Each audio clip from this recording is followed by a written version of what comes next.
little children. For my baby. Rub my seasoning. My name is Brad, and I'm a conservative Republican. Last summer, I happened to come across a video on the internet about the World Trade Center collapse on September 11th. As a kind of demolition hobbyist, I downloaded it and watched it. The title was Painful Deceptions by a guy called Eric Hufschmidt. The video made me angry. I was determined to prove the maker of this video wrong. I purchased DVDs about 9/11 from CBS and PBS Nova, including one made by the Naudet brothers. These were considered the official videos. And after watching them carefully and researching thousands of websites and archives on the internet, literally not sleeping for an entire week, I realized that the official story, not Eric Hufschmidt's Painful Deceptions, was unprovable, unsubstantiated, absolutely wrong. What you're about to see is information you should already know. Our news reporters, government, and media should have made all this material available to every one of us. Ask yourself why you've never seen it on TV. This is as close as we can get to the base of the World Trade Center. You can see the firemen assembled here, the police officers, FBI.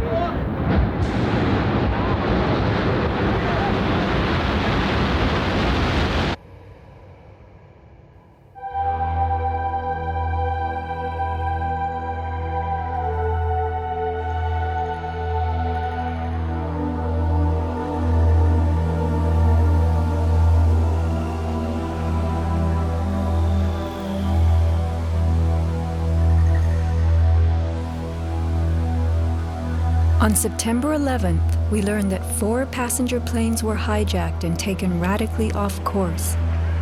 Within an hour, 2 of the planes had flown into the enormous steel towers of the World Trade Center, creating fires and eventually toppling them.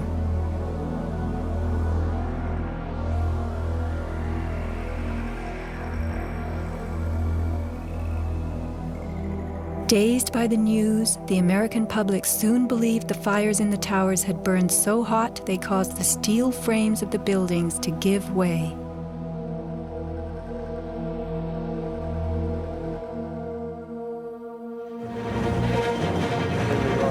A myth developed, fed by official sources through the media to a bewildered audience. So when it was attacked again, he immediately... Elements of the myth.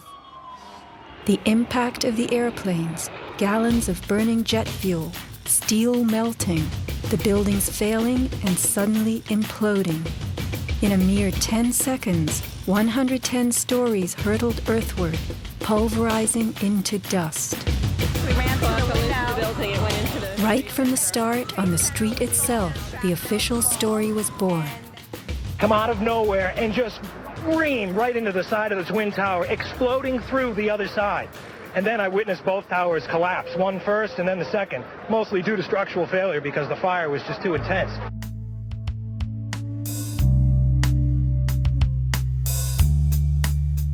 The myth bled into the FEMA report and was echoed by the experts.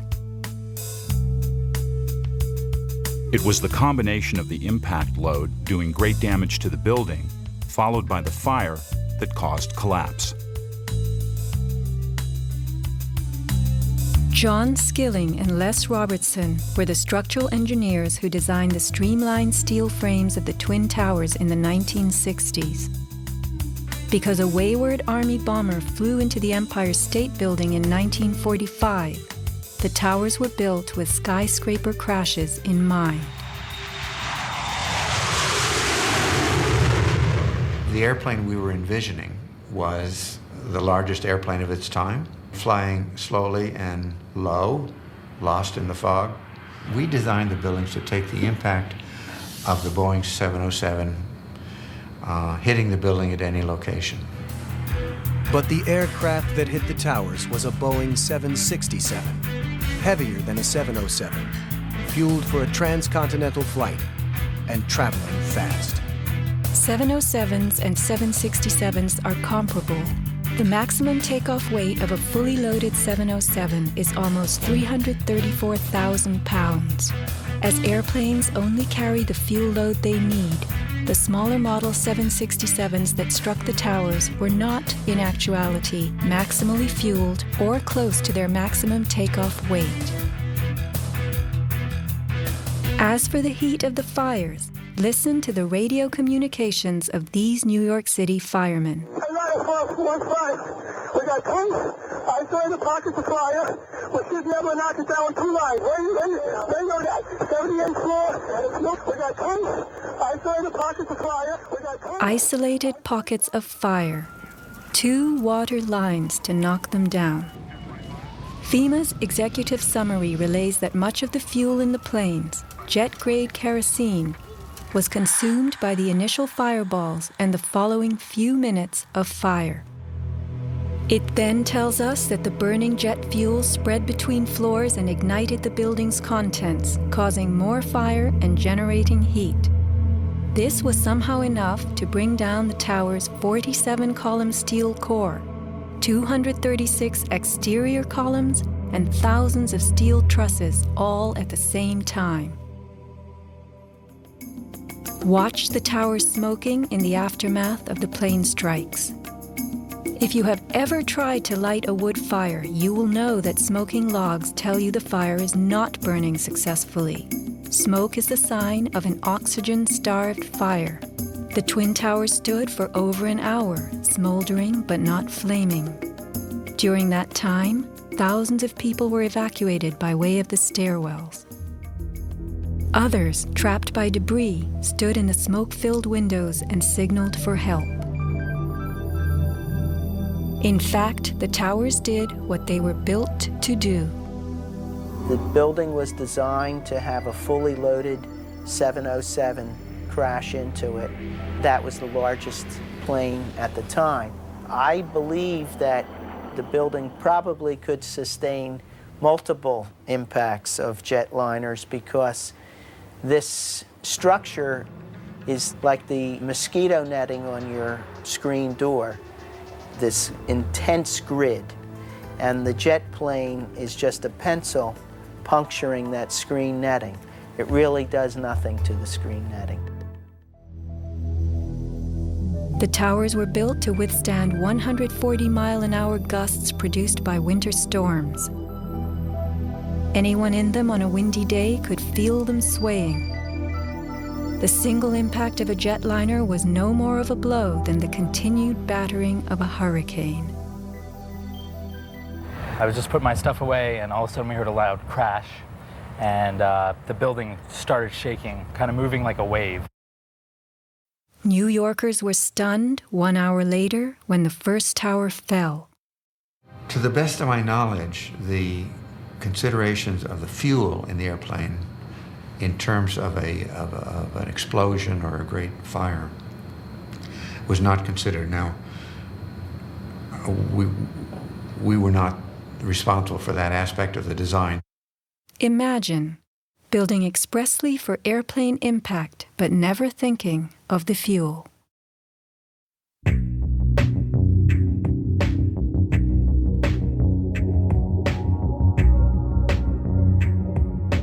Never before in the history of the world has a steel building collapsed due to fire. I have not seen, until recently, a protected steel structure that has collapsed in a fire. True infernos have raged hot and long in steel-framed buildings, but not one of the buildings ever came down.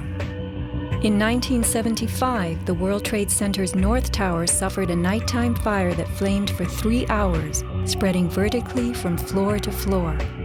It burned twice as long as the fires of 9/11 without even a hint of a building collapse. In February 2005, the Windsor Tower in Madrid, a skyscraper undergoing reconstruction, sustained a 20-hour fire. This is what was left, a standing building strong enough to support a crane. Compare a 20-hour inferno to 90 minutes of smoke.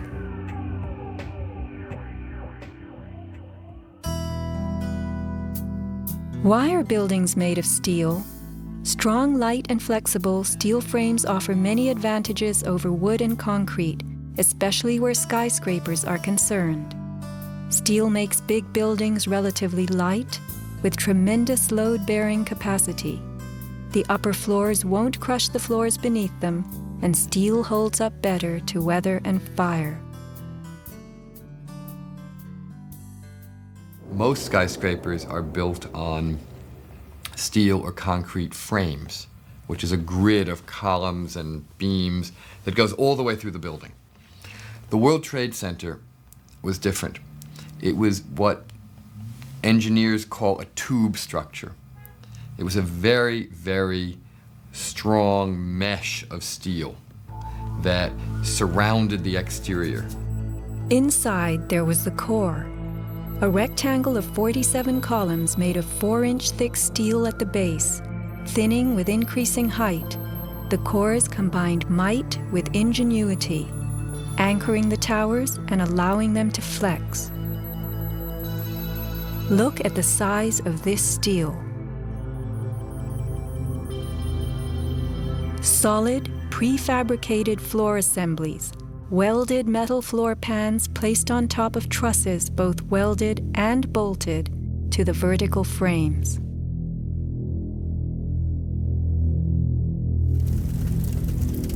The story we were told. This rock-like steel grid gave way because fire warped the trusses, causing the bolts to fail. As the trusses sagged and fell, the floors dropped with them. In its 2002 documentary, Why the Towers Fell, PBS creates a video model. Once the trusses fail, the floors they were holding cascade down with a force too great to be withstood. The result is what's called a progressive collapse, as each floor pancakes down onto the one below. What remains standing? The tall, indestructible core. Why does PBS fail to explain the complete disappearance of the Twin Towers' cores?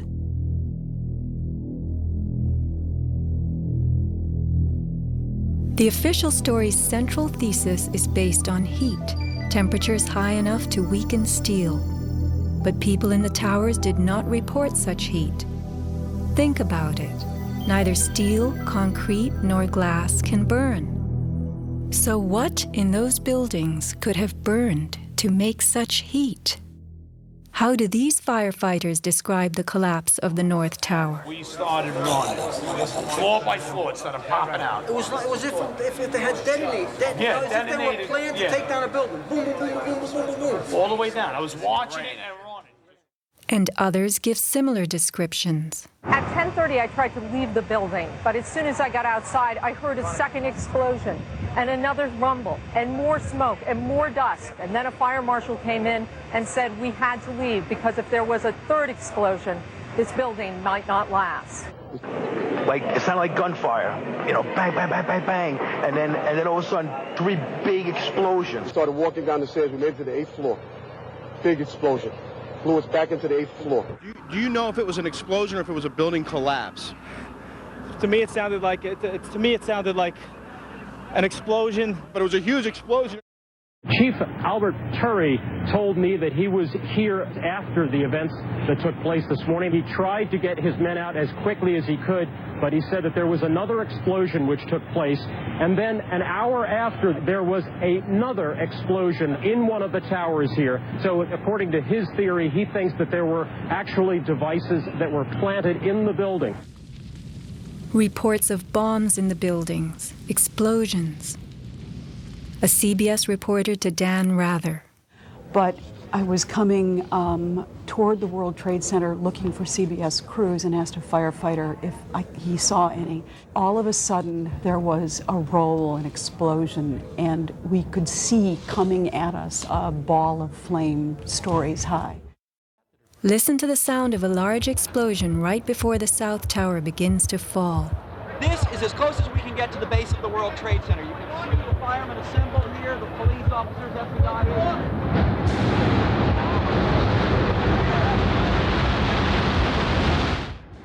Sound reaches us after what we see.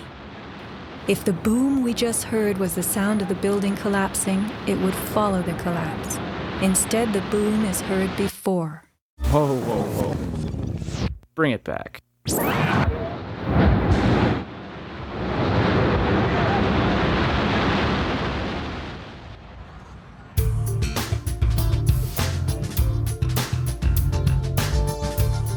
Let's consider the characteristics of steel. Steel is an alloy of iron containing added carbon for flexibility, workability, and strength. In the days of old, blacksmiths heated iron till it was red and pounded it for hours to form it. Horseshoes, knife blades, and plowshares were typical creations. Steel was introduced in the mid-1800s, and by the end of the century, with the advent of the blast furnace, found widespread commercial use.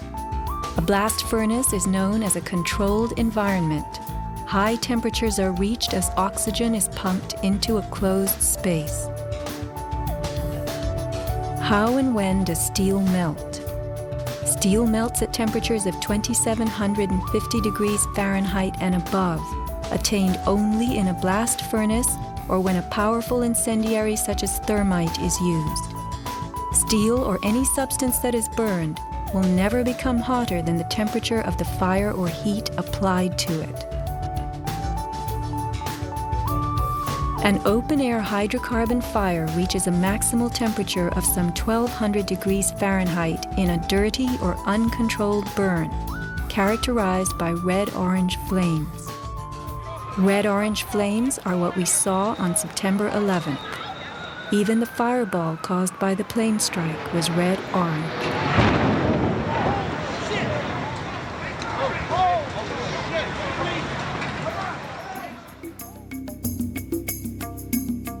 A controlled burn falls between a dirty burn like a fireplace and a controlled environment, the blast furnace. A controlled burn employs a regulated mix of air and fuel, an example being your gas stove or the engine in your car. You can fire up your gas stove all day long, making soup, roasting a duck, or simmering a stew. Made of steel, your stove will not melt, and nor will your pots and pans. This is a kerosene heater designed for use in any ordinary house. The heater runs on jet-grade kerosene contained in this tank. Made of steel, the heater can operate all night and all day. The kerosene fumes ignite and burn inside it, never causing even the smallest part of this heater to weaken or melt. Yet we were led to believe that these tremendous buildings, framed in steel and surfaced in aluminum, totally collapsed from small scattered fires and 90 minutes of smoke. Take note of these hurtling beams, thrown laterally outward as the tower comes to earth. Would fire have the strength to eject such huge hunks of metal? MIT engineering professor Thomas Eager's 2001 paper is officially considered the academic standard for explaining the World Trade Center collapses. In it, he tells us that steel loses half its strength at 650 degrees Celsius, and that the fires that day did not get much hotter than this. He stresses, however, that the fires did not burn evenly. It was the uneven temperatures that caused the steel to deform and some of the floors to fail. These falling floors brought down the whole building. While it was impossible for the fuel-rich diffuse flame fire to burn at a temperature high enough to melt the steel, its quick ignition and intense heat caused the steel to lose at least half its strength and to deform, causing buckling or crippling. This weakening and deformation caused a few floors to fall, while the weight of the stories above them crushed the floors below, initiating a domino collapse. In plain language, straight from MIT.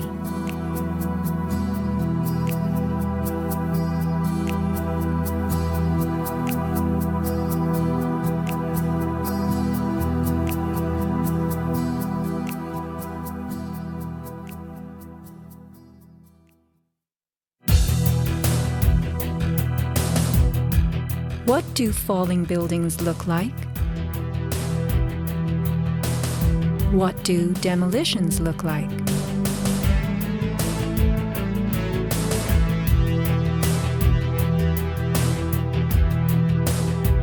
We are seeing typical implosions, characterized by gutting a building's base and then pulling it into itself. Computer-controlled sequencing fires the explosives in a rapid wave. Notice the jets of shooting concrete, the flashes, the pops, the caving of the buildings as they fall into their footprint, the tremendous, billowing clouds of dust.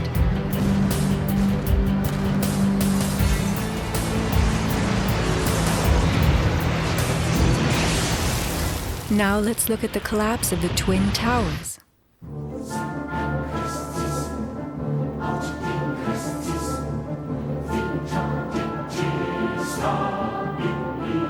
We are seeing explosions rather than implosions, a first in demolition history.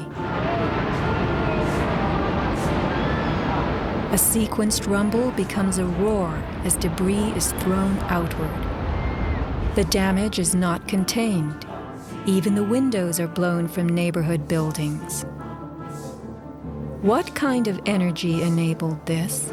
Would fire hurl metal and concrete sideways into the air?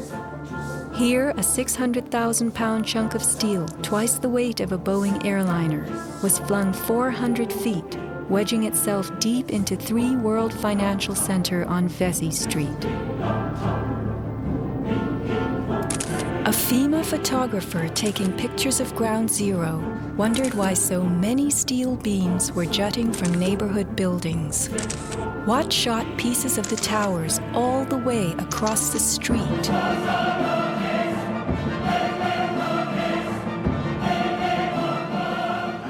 In April 2006, New Yorkers were distressed to learn that bone fragments, human remains from 9/11, had been found on the roof of the nearby Deutsche Bank building. And how, in God's name, did those fragments get there? It surprised me that there was still bone fragments or human remains that had not been discovered. How is it possible that after 5 years they're finally looking on the rooftops of the Deutsche building? I mean, that's crazy.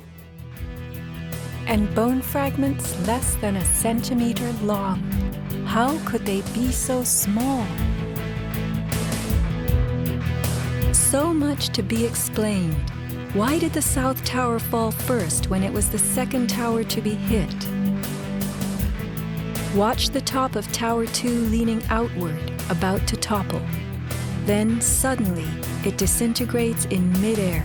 What causes this giant slab of steel and concrete to turn into dust before our eyes?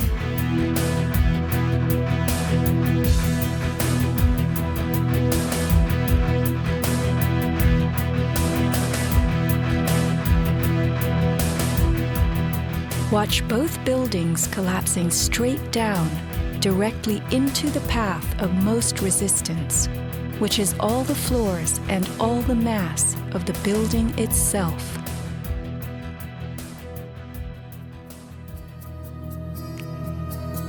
The World Trade Center towers came down in approximately 10 seconds.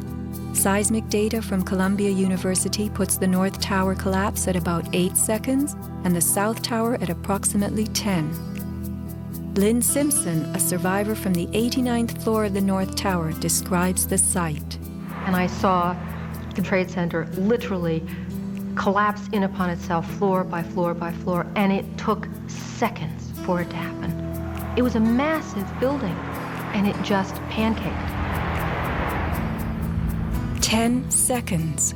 These are 110-story buildings coming to Earth at free fall speed, the rate at which an object drops through air. The lower floors would need to give way completely as the floors above them fell. Can a person walk through a closed door as quickly and smoothly as one that is open? A 10-second collapse means the upper floors encountered no resistance from the undamaged floors beneath them. Watch the demolition wave rushing straight down.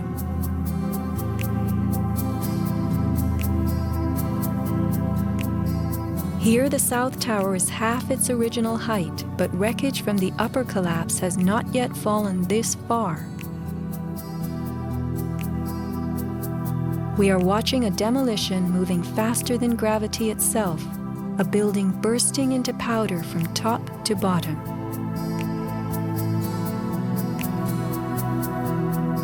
Here, the core of the North Tower finally gives up. 700 remaining feet of giant steel columns, among the strongest ever erected. What force acts upon the core to make it all of a sudden disappear? Eric Hufschmidt, author of the book Painful Questions, is a metal-cutting software engineer. The floors of the World Trade Center towers were on three-dimensional mesh of steel beams. You have to keep in mind now the floor is about an acre in size. There are thousands of joints all over it. In order for the floor to fall down, thousands of joints would have to break simultaneously. And then if you look at the speed at which this came down, less than 10 seconds, you blink your eye and thousands of joints just popped somehow. The only way you can explain that is with explosives. They had to have had explosives placed all over the floors at the primary joints. And then that would explain how all of the joints broke at such a rapid rate. The debris was crashing from one floor to the next. Debris cannot crash through steel and concrete floors as fast as it falls through the air, and there was no slowing. Explosives had to be breaking the joints ahead of the falling rubble, which is why the top half starts off collapsing slowly and then it starts picking up speed. This is a pancake collapse. Why don't we see piles of floors at ground zero?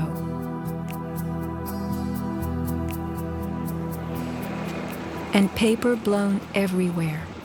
Wouldn't a pancake collapse have trapped the contents inside? What blew this paper all over New York?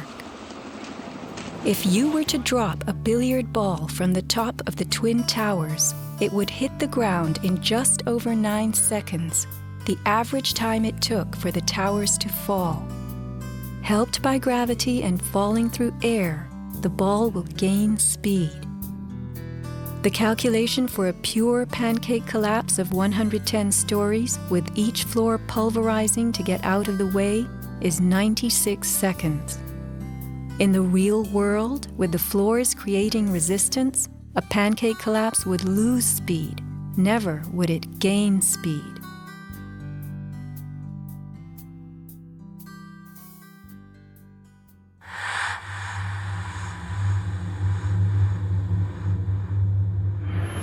The airplane struck the towers high above the ground. But down in the lobby of the North Tower, marble facing flew off the walls, the windows shattered, all the glass blown out. Right away, a guy from the Port Authority told him the damage was somewhere above the 78th floor. But all you had to do was look around. It was obvious. Something had happened right there in the lobby. You just saw that all the windows were blown out. The lobby looked like the plane hit the lobby. Like the plane hit the lobby. What caused so much wreckage in the lobby? William Rodriguez, a maintenance employee at the World Trade Center and the last human being to exit the towers alive, describes a giant blast below his building. And all of a sudden, we heard an explosion. It was a huge explosion that came from under my feet, meaning that it came from the sublevels between B2 and B3. And then there was a huge explosion at the top of the building. You could hear the difference from the bottom and all the way through the top. The one from the top, which was actually seconds after, was heard very far away. The one at the basement was pretty loud, and you felt your actual feet moving with the floor. The tremor that is sent through the floors, that the walls cracked and the false ceiling totally collapsed. And that's when a person named Felipe David came running into our office saying, "Explosion, explosion, explosion." And when I saw him, he has all his skin pulled from under his armpits and missing pieces on his face. An explosion deep down in the tower before the plane crashed 95 floors above. Others lived to report enormous explosions below the towers. Construction worker Philip Morelli was in North Tower sub-basement 4 at the time of the first plane strike. I go downstairs, the foreman tells me to go to remove the containers. As I'm walking by the main freight car of the building, in the corridor, that's when I got blown. I mean, the impact of the explosion, of whatever happened, it threw me to the floor, and that's when everything started happening. Blown to the floor. Let's hear what happened next. I was racing, I was going towards the bathroom. All of a sudden, I opened the door, I didn't know it was a bathroom, and all of a sudden a big impact happened again. And all the ceiling tile was falling down, the light fixtures were falling, swinging out of the ceiling. And I come running out the door, and everything, the walls were down, and now I started running towards the parking lots. There was a lot of smoke down there, there was a lot of people screaming. People came with us running up the ramps. Philip then ran underground to the South Tower. You know, you got to go clear across the whole from 1 to 2 World Trade Center. You know what I mean? That's the way you got to run. And then all of a sudden it happened all over again. Something else hit us to the floor. Right in the basement, you felt it. Walls were caving in, everything that was going on. I mean, I know of people that got killed in the basement. I know of people that got broken legs in the basement. People that got reconstructive surgery because the walls hit them in the face. Engineer Mike Pecoraro in the 6th sub-basement found the parking garage and machine shop reduced to rubble.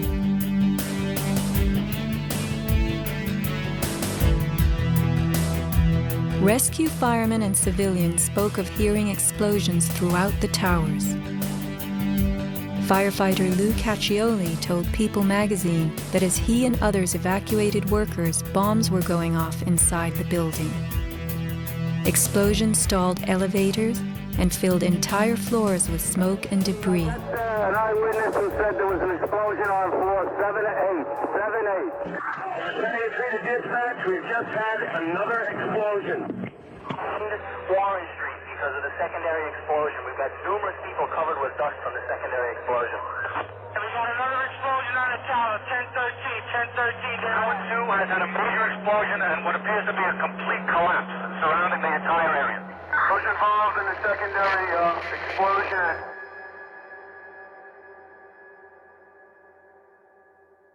William Rodriguez, helping the firefighters, reports blasts within the North Tower well before it fell.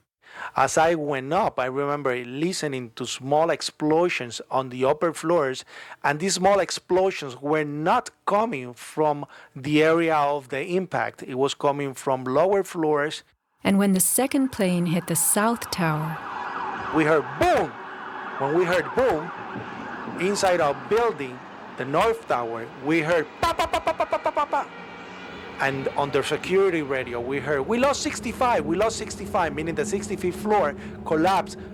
And as we went down the stairwells, you could hear the actual collapsing inside the buildings. You heard rumble, you heard the cracking of the walls, I mean, pieces falling right next to us of the actual building.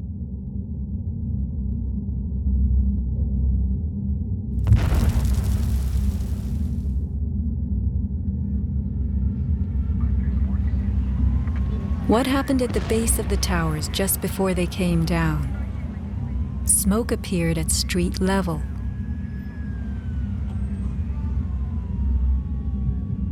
This video was shot from New Jersey. An explosion is heard as white smoke rises at the base of the building. Now people are gathering in large groups. In fact, at one corner, smoke was coming from the city. Folks stepping out of bodegas.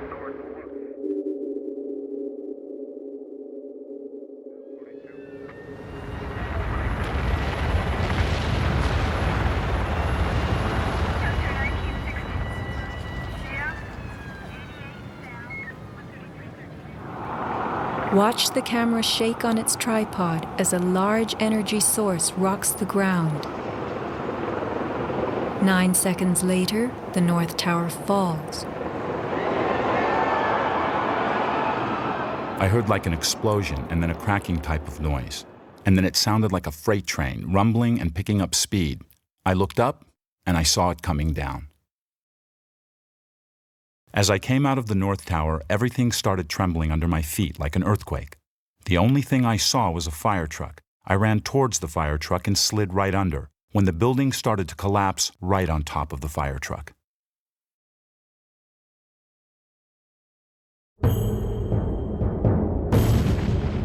Across the Hudson River, Richard Siegel was filming an astonishing day.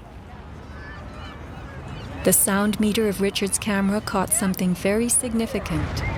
Adjusted for the distance involved, as sound travels more slowly than what we see, the camera registered multiple explosions in the towers.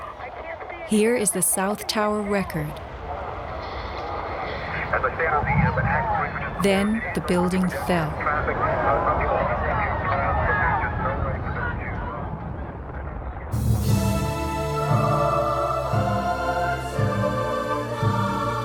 Let's look carefully at the collapse itself. Notice the puffs of concrete issuing from the sides of the building well ahead of the collapse wave. Called squibs in demolition language, these are actual explosives, charges firing visibly through the exterior as gravity pulls the building down.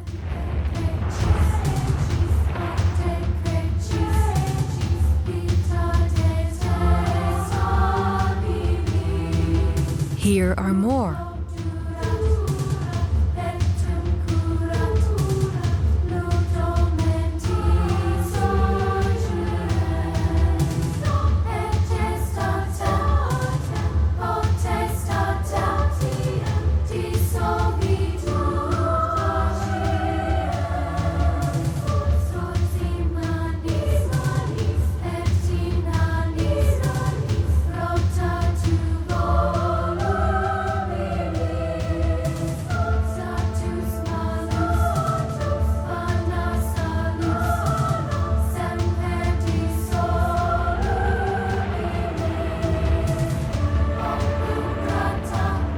Shattering from the top, engulfed by banana peel plumes, these were no ordinary implosions. The Twin Towers each consisted of 3 multi-story buildings set on top of one another. To sustain the weight of so many floors, the sky lobbies had to be extra heavily reinforced. Watch a big squib coming from the sky lobby band.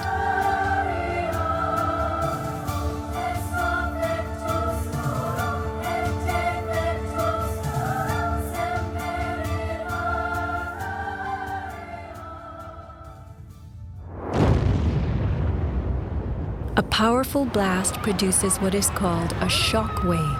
Explosions generate extremely high compressional waves that exceed the limits of surrounding air and space, creating a violent force. When the debris started coming down, I was right in the shadow of the South Tower. I was less than 100 yards away. Everybody saw the video over and over again of that cloud chasing people down the street. It was like a tornado. It was like being hit by a wave at the beach, but the wave was intense, it was hot, it was noisy. It was like getting hit in the back by gravel, rocks, like somebody had picked up handfuls of rocks and was just throwing them at you. And the noise kept coming and coming, and one second I was running, and the next second I was flying. I was just, I had no control over my feet, no choice as to what direction I was going. I was in the air, and it seemed like I was being followed by this tornado of darkness. The South Tower fell first. This is the shockwave blast as it rocks the tower next door.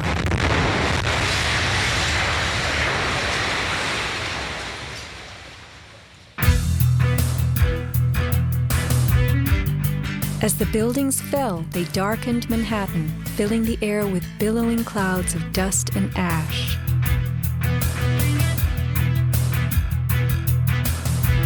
What produces these huge, scudding, cauliflower-like masses of slowly moving dust? True, a 110-story building has just been reduced to 1 million tons of rubble. But is there anything in our experience we can compare it to? A volcano.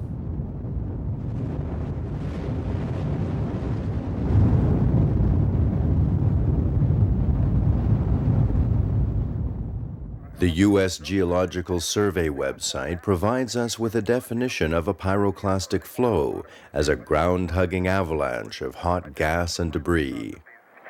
The rising gas chimney is clearly visible in this photo of the North Tower implosion with pyroclastic flows between buildings.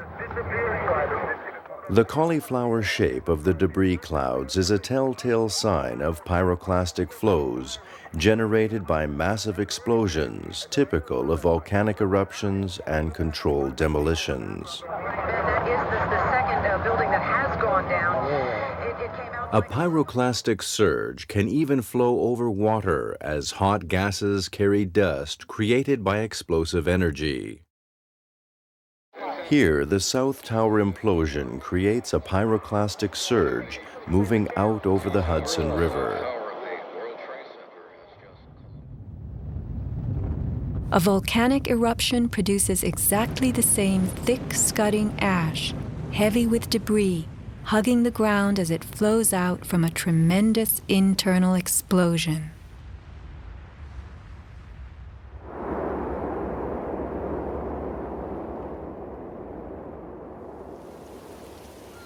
On the southern tip of Manhattan, surrounded by water, huge retaining walls were built below the World Trade Center to hold back the ocean and Hudson River. The bathtub, as it was called, held 7 levels of parking garages, maintenance rooms, and the New Jersey Path train station. After September 11th, the 3-foot-thick slurry walls were found to have shifted up to 18 inches inward. These walls are coming in. These walls hold back the river. So if these walls cave in, this place is going to get flooded out by the river. Let's think about this. A pancake collapse should have left the foundations in place. They had always borne the weight of 110 floors, but something happened in the sub-basements to disrupt them. All the collapse had gone down to track level, so we had 60, 70 feet of wall, totally unsupported. What kind of force could have dislodged so many stories deep underground?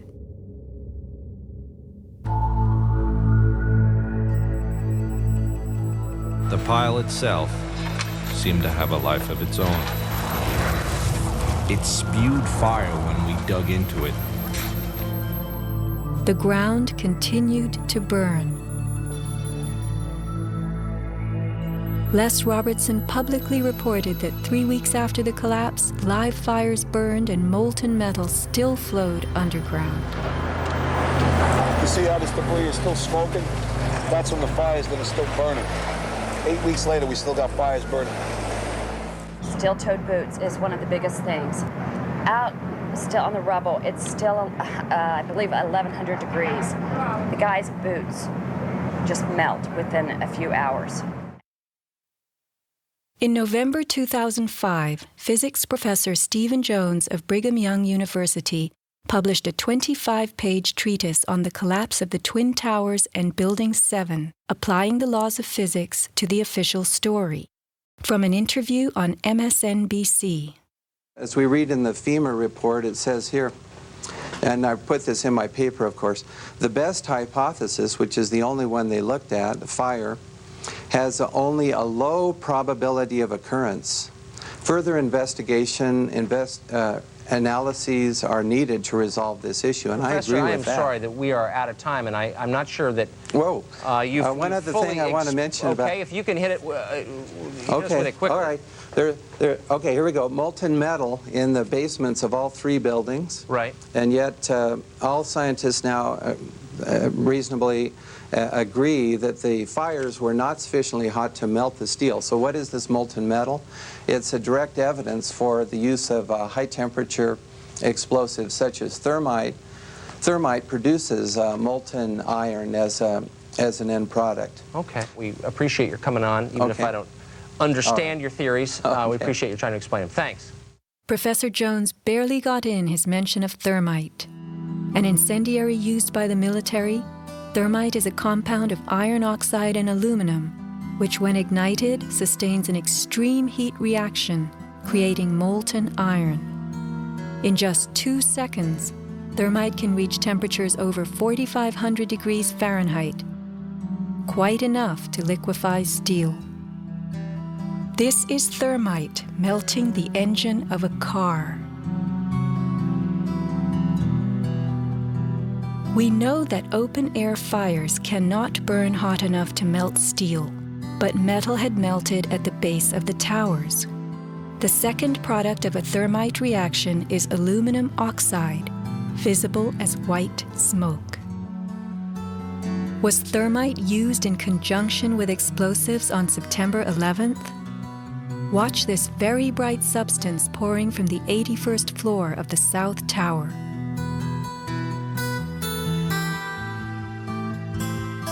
And white smoke appeared at the base of the building.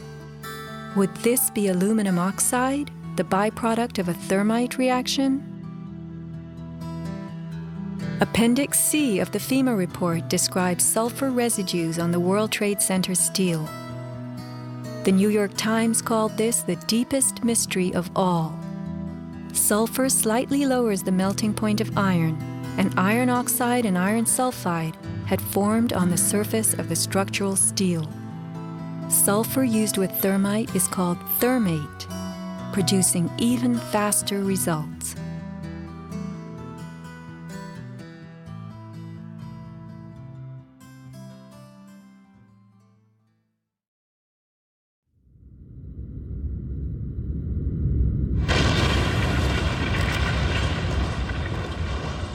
Let's look at what happens in the demolition industry. Taking down large structures requires preparation. Powerful explosives and heavy equipment are used in advance to weaken the foundation and bottom sections of a building before additional explosives and gravity bring the rest of it down. The words of a senior blaster. We blow the basement, all the columns in the basement. Then we crack it up at the top to get it started. We go every other floor, all the way down. Every explosive has a timer on it, that's why it's controlled. When the columns go, each floor goes down and impacts the one below and keeps going. Here's what demolition experts use in steel-framed buildings: the linear shaped charge. It's a chevron-shaped or V-shaped charge that you can focus at a specific target, and it's lethal. It generates around 3 million pounds per square inch pressure at a speed, depending on the explosive inside the shaped charge, in excess of 27,000 feet per second. Besides the unfathomably powerful shaped charge, blasters have a lot of tricks. There are over 1,000 different types of explosive. Different because they detonate at varying speeds. This is detonating cord, and this burns at about 21,000 feet per second. Comes in all colors, pastels too. With the use of delays, we can control pretty much where the debris lands. We can control vibration. We can control noise levels. Timing and delays are the key to just about everything in our business.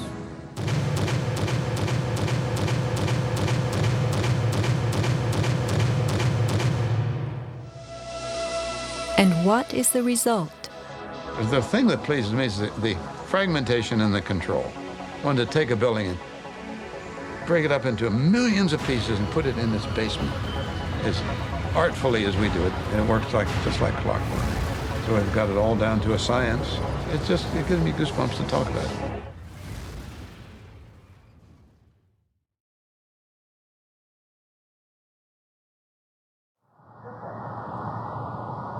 Were the underground explosions intended to blow out the Twin Towers' basements, followed by blasts heard inside the buildings of shaped charges slicing the core? Because of the secondary explosion, we've got numerous people covered with dust from the secondary explosion. Demolition pre-weakening usually takes place well in advance of the final blast, but at the World Trade Center, critical prep work might have had to occur in a very compressed time frame in the panicked aftermath of the plane strikes.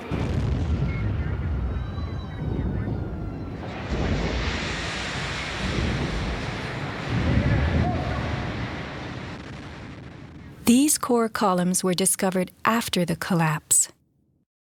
The angled cut occurs in exactly the manner that shaped charges slice through steel beams to control the way they fall.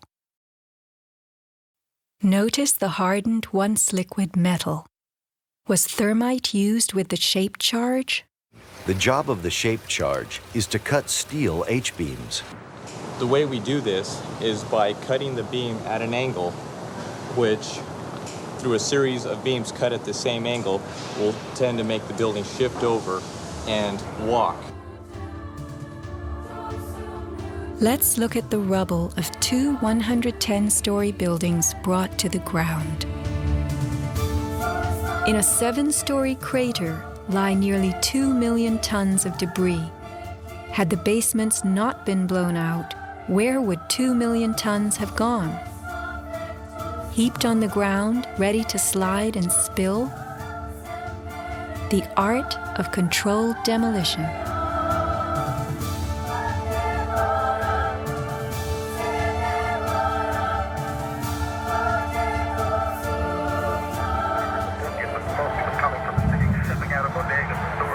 Remember the pre-collapse and mid-collapse explosions caught by Richard Siegel's camera on the Jersey Shore? Were these the blasts that took out the core and upper basements?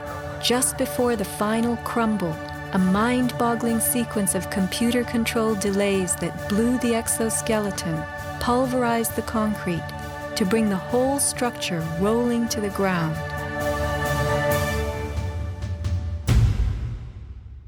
Was this the story of that day? Inside our building, the North Tower, we heard pa pa pa pa pa pa pa pa pa. And on the smoke was coming from the city. Smoke stepping out of bodegas and stores will work.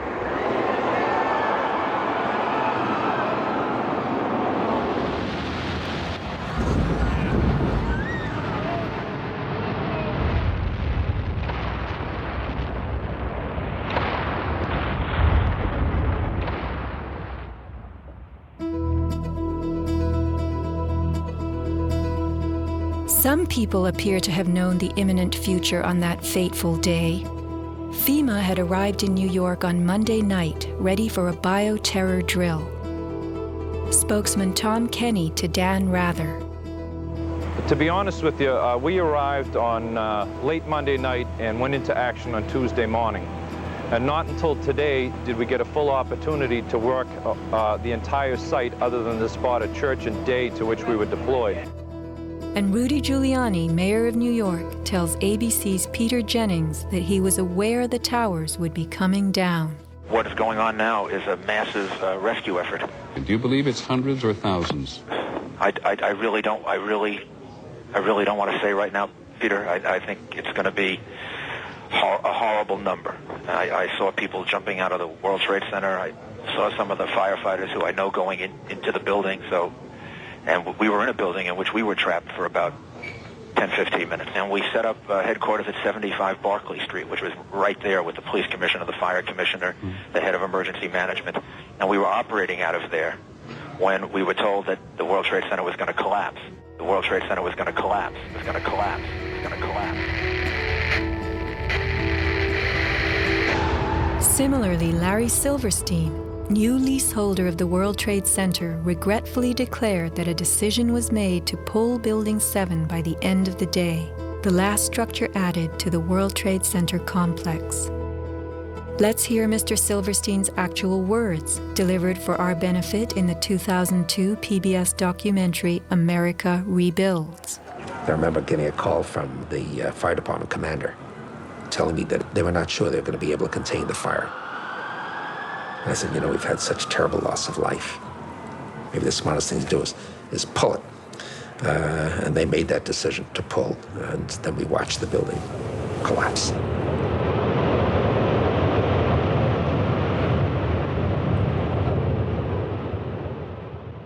Blast, shoot, blow, and pull are terms used in the demolition industry to refer to bringing down buildings, bridges, and other structures. Because I actually blew the hospital down that I was born in. Originally, we had figured to shoot it, let it drop straight down. Then, watch Demolition Dynamics attempt a big blast. And from Ground Zero's own post-disaster wrecking crew. By mid-December, the Department of Design and Construction had leveled World Trade Center buildings 4 and 5. Hello? Oh, we're getting ready to pull building 6.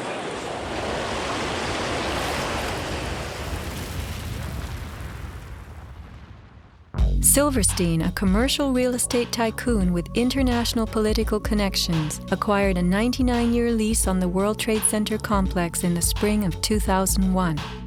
Throughout the summer, he reworked the insurance policies on his new property, making sure that it was covered for acts of terrorism. Explicit in the lease agreement was Silverstein's right to rebuild the complex if it were destroyed.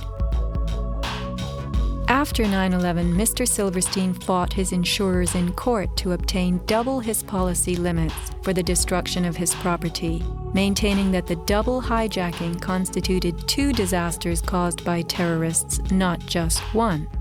He won and was awarded over $7 billion, a magnificent return on his original $15 million investment. My first reaction is to think about the families of those people, the tragedy, the magnitude of it.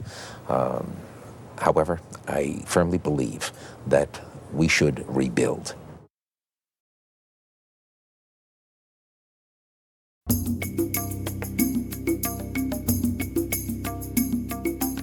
Just in the last few seconds, another building, building number 7, one of the buildings in support of the World Trade Center towers, has collapsed. World Trade 7, functioning as the command center for the complex, housed giant diesel backup and oxygen systems, the mayor's protected emergency bunker, and offices for the CIA, Secret Service, Department of Defense, and Securities and Exchange Commission.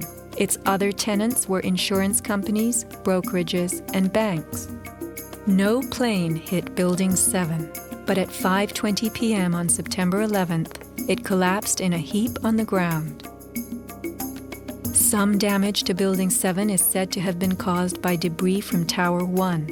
Though this New York Times article tells us Building 7 burned like a giant torch, the only visuals that exist are of unidentified smoke and a few small fires. Compare this to the wallops sustained by World Trade Center 3, 4, 5, and 6. Positioned right below the towers, damage to the surrounding World Trade Center buildings was infinitely worse. Still, the structures held up. But somehow, rescue workers knew that Building 7 would fall. You hear that? Keep your eye on that building. It'll be coming down soon. A 47-story skyscraper, Building 7 folded neatly in 6.5 seconds, a textbook descent right into its footprint. Silverstein Properties now tells us that its owner was referring to the team of firefighters inside the building when he spoke of the decision to pulling the firemen out of harm's way. However, there were no firefighters in Building 7, according to FEMA, NIST, and Fire Chief Frank Fellini. They were ordered out at 11:30 that morning. 6 hours later, the building came down. You know, we heard this sound that sounded like a clap of thunder. Turned around, it looked like there was a shock wave ripping through the building, and the windows all busted out, and it was horrifying. About a second later, the bottom floor caves out, and the building followed after that. Radio host Alex Jones notes the mark of a classic implosion. This is a photo taken 1 second into Building 7's collapse. Notice the crimp. If we look at other controlled demolitions, we see that they first blow one of the central columns so the building falls in on itself. If you don't do this, the building falls outward and can damage surrounding structures. Building 7 had a classic crimp or wedge. Its central column was blown out first, so it didn't structurally damage buildings just a few feet away from it. Remember the mayor's emergency bunker? Ensconced on the 23rd floor of Building 7, it was retrofitted with superglass, water, oxygen, and its own generator. But Mayor Giuliani chose to find emergency shelter elsewhere on September 11th. Why Building 7? Even the media and its experts were confused. The History Channel interviews structural engineer Ramon Gilsans, who points out the obvious crimp and even speaks of the implosion. Engineers are not just focusing on the Twin Towers. The most disturbing structural event was not that the Twin Towers fell, but that Tower 7, ignited by flying debris, fell due to fire alone. Building 7 was a steel frame building, and it's the first steel frame building that has collapsed due to fire.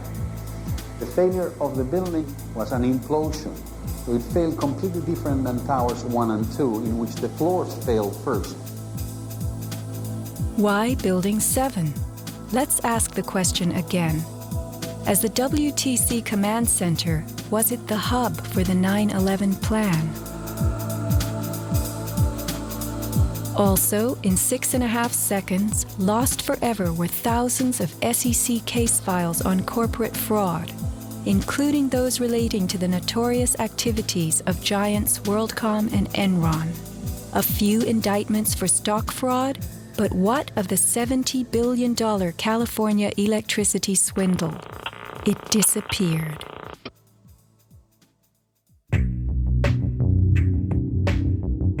No one died in the collapse of Building 7.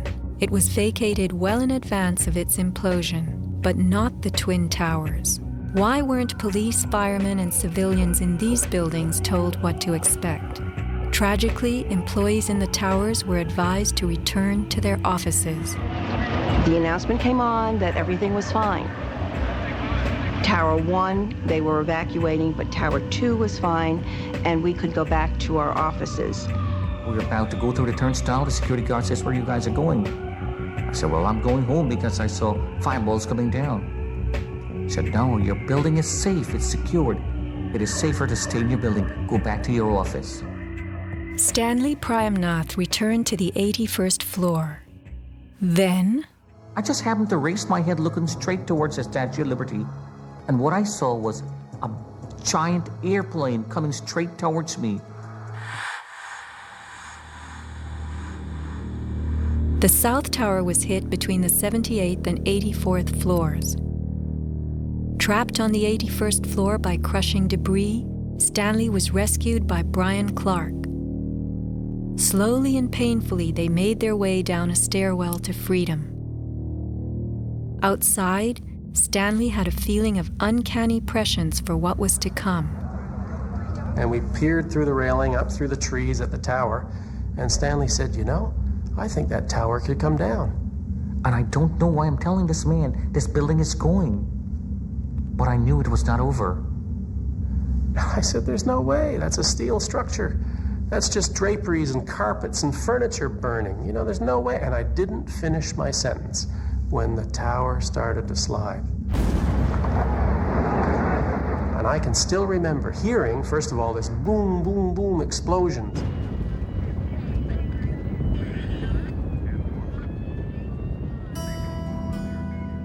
Not all were blessed with intuition or foresight. Joseph Milanowicz reached his son Greg by cell phone. Greg at that time, I could tell by his voice, was scared. He said to me, "Dad, can you get in touch with someone and tell them that there's about 20 of us on the northeast corner of the 93rd floor." Greg had been about to leave the South Tower after the North Tower was attacked, but was told it was safer to return to his desk. A couple of times he said, "Why did I listen? Why did I listen?" Who was a director in the company that provided electronic security for the World Trade Center and Washington's Dulles Airport, both involved in September 11th? None other than the president's younger brother. From 1996 to 2000, Securacom installed what was referred to as a new security system at the World Trade Center. Wirt D. Walker III, a cousin of the Bush brothers, was CEO of Securacom from 1999 until 2002. Interestingly, these facts have not been made public. Was it only a security system that was added during those years, or was it also the wiring for a long-awaited plan? Scott Forbes, an IT specialist in a firm that had leased space in the South Tower since its erection, reported an unprecedented power down in his building for almost the whole weekend prior to 9/11. We were notified 3 weeks in advance of the power down by the Port Authority. That was relatively short notice to plan to shut down all of our banking systems. It was a big deal. It was unprecedented. We had a data center on the 97th floor, so our originating servers were all there. During that weekend, the power down meant that there was no security. The doors were all open, basically. And also the security video cameras were all off. But they were guys in overalls carrying huge toolboxes and reels of cables walking around the building on that weekend. Employees were notified that internet cables were being upgraded. But who were the strange workmen, and what were they really doing? All the power was shut down. If there was a power down, that meant that everything was gone in terms of security, in terms of access to the building. So anybody could have gone there and do any kind of setup. Having worked overtime to get his company's servers back up, Scott took the day off on September 11th. As he watched the towers collapse from New Jersey that morning, he was sure this had been the purpose of the mysterious weekend work. Scott notified many authorities, including the 9/11 Commission, about the unusual and lengthy power outage, but was ignored. Ben Fountain of Fireman's Fund spoke of unusual evacuations ordered at the Twin Towers during the weeks before September 11th.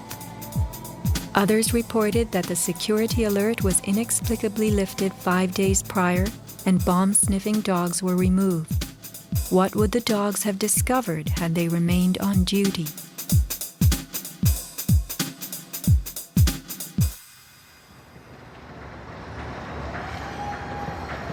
Not long after the disaster, Lower Manhattan saw banners like this one.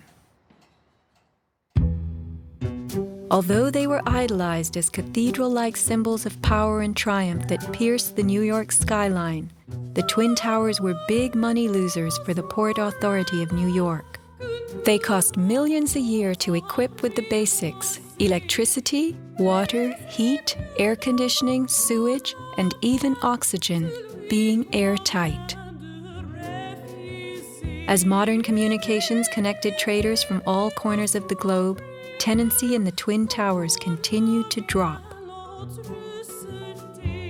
The towers presented another problem. Decades ago, their steel beams had been sprayed with fireproof asbestos, a cancer-causing material banned from use in building in the mid-1980s. Although the World Trade Center complex was given several waivers, it was expected to clean up its act.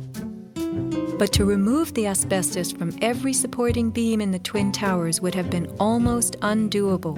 Quotes for this cleanup ran over $1 billion, and no insurance company was willing to bear the cost.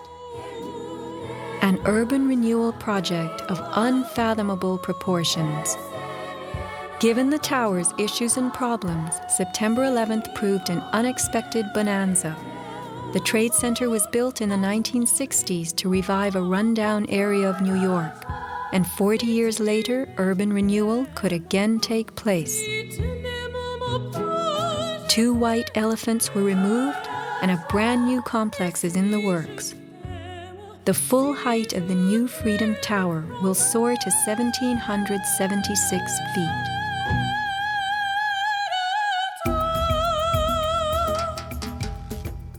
The suffocating dust that engulfed Manhattan was much more than dust. It was pulverized concrete, glass, metals, containing lead, mercury, dioxins, benzene, and of course, asbestos. None of that was healthy for any living thing. Today, thousands of rescue workers have developed lung cancer and serious permanent health conditions. And the rescue dogs continue to die. What you had was a ground-level municipal incinerator that smoldered for months, burning up the most heavily computerized building in the world.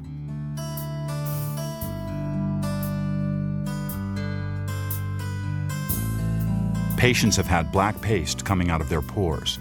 They have reported bowel movements that are blue or green and have smelled like smoke, despite the fact that they have not been at a fire scene for months. Only 3 days after September 11th, Washington instructed the EPA to declare Manhattan safe and reopen Wall Street, though the air remained toxic. A federal judge is blasting the former head of the Environmental Protection Agency for telling New Yorkers it was safe to return to their homes and offices near Ground Zero soon after the 9/11 attacks. The judge called Christine Todd Whitman's actions, quote, conscience shocking, and refused to grant her immunity. It was documented that the White House ordered EPA to tell these lies, to downplay the seriousness of the environmental hazards. In addition, 9/11 first responders who have fallen ill and applied for aid have been denied.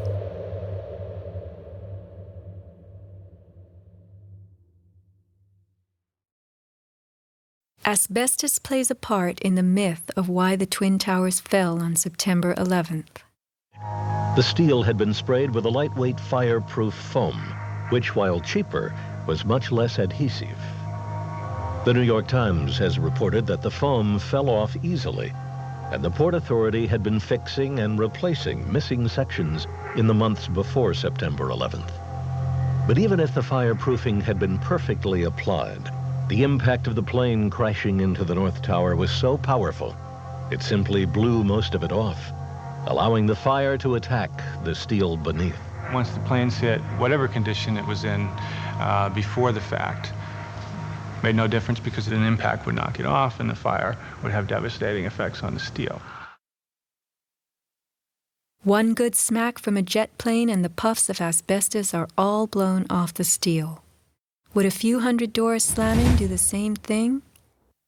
Here, the History Channel tells us how, due to poor fireproofing, flames swept through the pockets between floors. As much of the fireproofing had been dislodged on impact, the flames were attacking unprotected steel. When steel is not protected, the strength reduces very fast. When you get to about 1100 degrees Fahrenheit, you lose about half the strength of the steel. The fire inside the towers may have reached temperatures of 2,500 degrees Fahrenheit. The New York Times has reported what happened to those steel floor trusses then. The steel did heat up and it became softer and softer, almost like licorice. And eventually, all the steel had been weakened in this zone. 40 years ago, the steel used to build the World Trade Center was certified by Underwriters Laboratories, a global product compliance and public safety guardian. Let's hear a lone voice that spoke out from this enormous company. My name is Kevin Ryan, and I'm formerly a manager at Underwriters Laboratories. I was fired from my job 5 days after sending a letter to a government scientist at the NIST, questioning the report that the NIST had recently released in October of 2004. I wrote this letter because I had serious questions about what I saw in the report. Those questions went back to September of 2001 when UL's CEO came to our location in South Bend. He told our entire staff that the World Trade Center steel had been certified by UL, and he said that we should be proud of how long the buildings had stood. Over the next 2 years, I did some research and found some very disturbing facts, including that the steel had been disposed of in an unprecedented manner. Once I discovered those facts, I sent a written question to UL CEO asking him about these things and what he was doing to protect our reputation as a company. He replied in writing to me that UL did, in fact, test the steel. He talked about the quality of the sample and how well it had performed in the tests. And he said that our company had tested the steel and that it had done beautifully. After that, he asked me to be patient and wait for the NIST report because UL was working closely with them. I saw this report in October of 2004, and in November, I sent my letter to NIST asking for clarification. I felt it was an obligation on my part to ask the questions, since no one else seemed to care to. After the 1993 bombing, the fireproofing in both buildings was updated considerably. But when you look at the NIST report, you don't see any testing that showed that a 767 would widely dislodge the fireproofing under any impact, let alone so far from the point of impact. So now we've been left with a new theory that is not really a theory at all, but only a collection of vague statements. The NIST report represents what can really only be called anti-science. They started with their conclusions and worked their way back to some leading hypotheses. When the results of the physical tests showed that the temperatures were far too low to soften steel, and that the floors could not have collapsed, and that the fireproofing could not have been widely dislodged, the NIST ignored these results and built a black box computer model that no one can argue with, and that would spit out the right answers. Today, anyone who's conscious enough to know what's happening in the world knows that most government policy is being driven by this false story. Crack down and punish the perpetrators of this attack. This is being seen on Capitol Hill as another Pearl Harbor, as another Pearl Harbor, as another Pearl Harbor.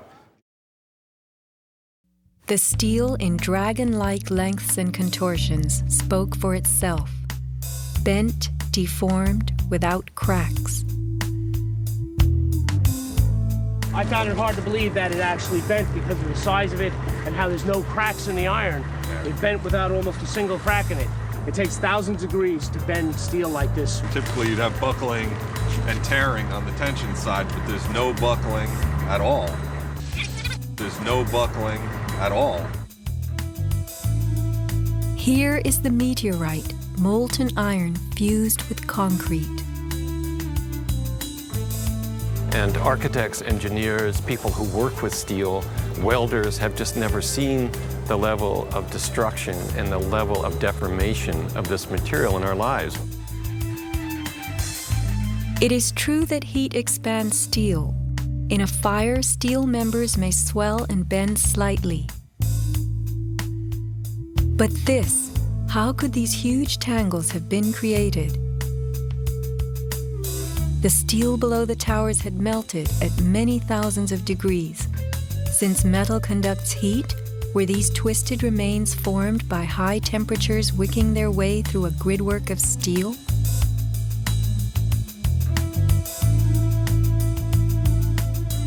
Explosives also deform steel. As they fire, gas pushes outward. The force of the gas can easily bend a large steel column.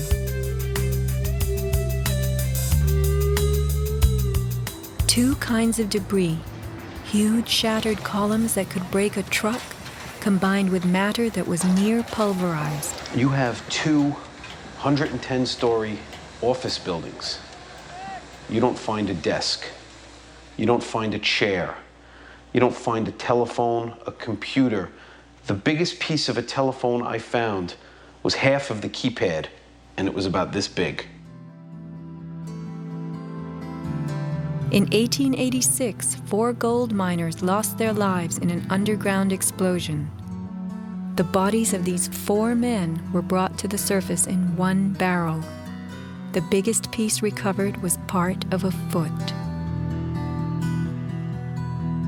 September 11th left over 1,100 bodies unaccounted for. At Ground Zero, this was found inside a length of steel. And before they sealed this up with the sheetrock and all the building materials on the interior face, the workers would sometimes put beer cans, and the newspaper that we found, the New York Times paper, we found in a similar spot to this.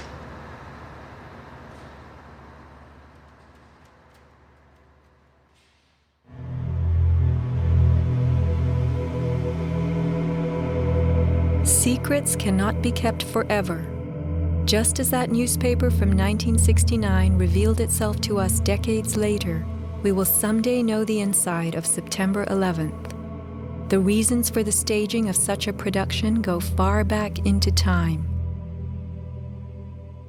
Insurance policies covered nearly everything in the World Trade Center that was destroyed. But what if certain commodities could be removed in the nick of time?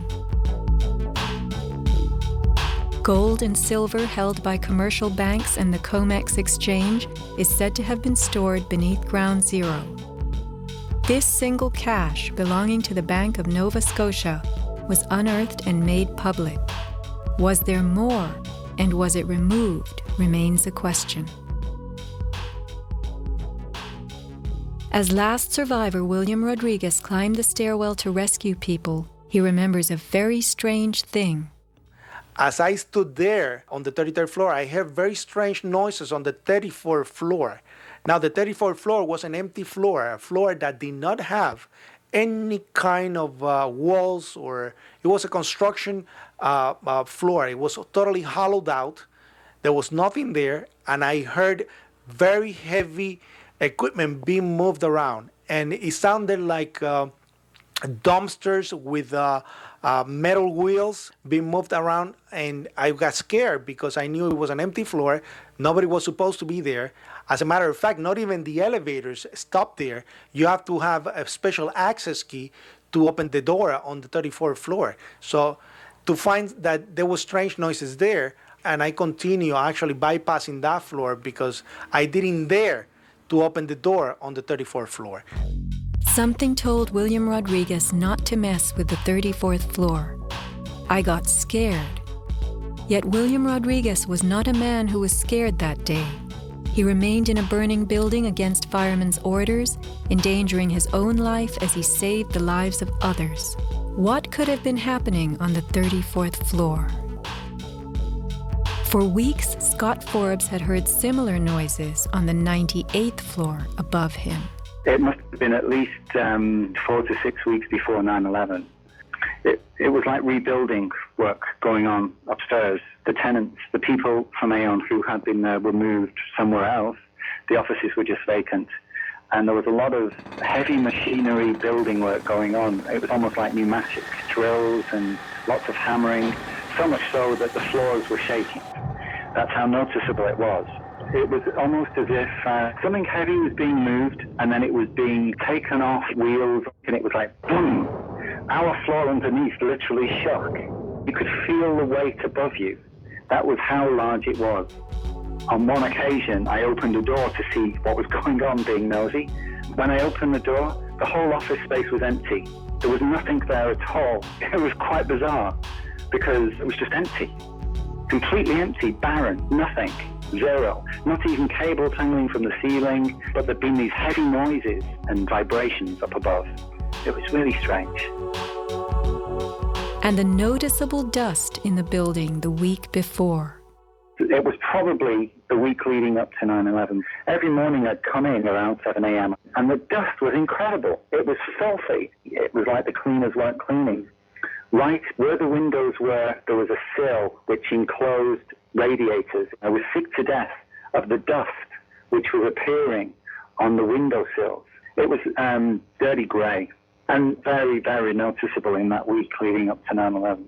Where was that dust coming from? Grey dust Scott himself had to clean. Was it powdered cement? The steel columns of the Twin Towers formed an endo and exoskeleton. Had something been placed around the edge of the building, holes been drilled to contain it? Was the dust in those final days a telltale sign? As white elephants, the buildings were full of vacant offices. Tenants could be temporarily moved around for upgrades as Aon was, and a plan arranged to perfection. Was the strange construction that could be heard but not seen going on all over the towers? Larry Silverstein took possession 6 weeks before September 11th, when the strange construction began. Were the sounds that scared William Rodriguez the last of the rats as they left a sinking ship?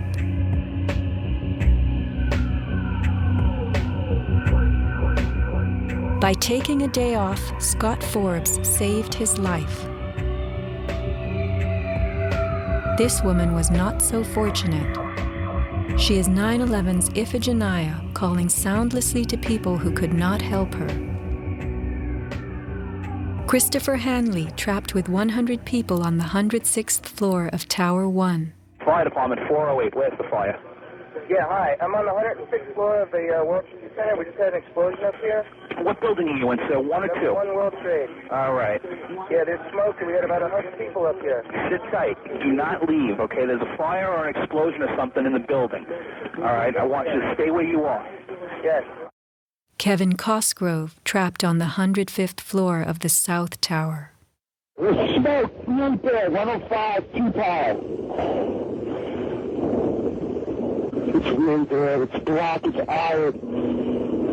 My wife thinks I'm all right. I called her and said I was leaving the building, I was fine, and bang. The 3 of us, 2 broken windows. Oh, God!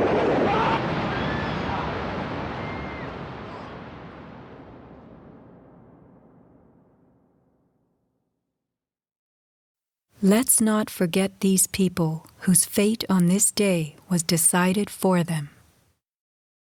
As we know, secrets cannot be kept forever.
When I reach the place I'm going, I will surely know my way, and I will turn and look inside me, bid farewell to one more day. Every light begins with darkness. Every flower is once a seed, and with the sun and wind to taste us, we are bound to be released. I will fly beyond this valley. I will open up the gate, and when I reach the place I'm going, I will surely know my way.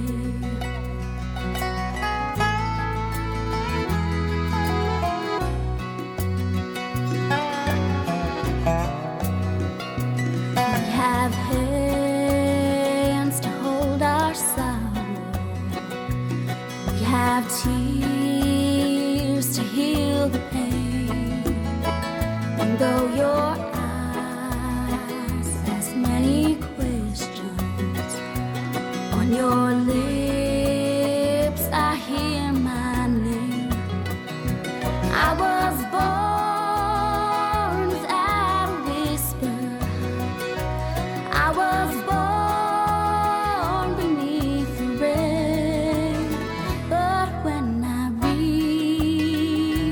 place I'm going, I will surely know my way.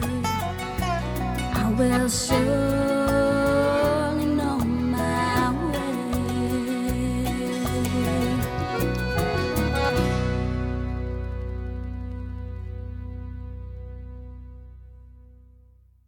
So are you tired of editing? Me? Yes. No. Are you filming me? You are, huh? Mm-hmm.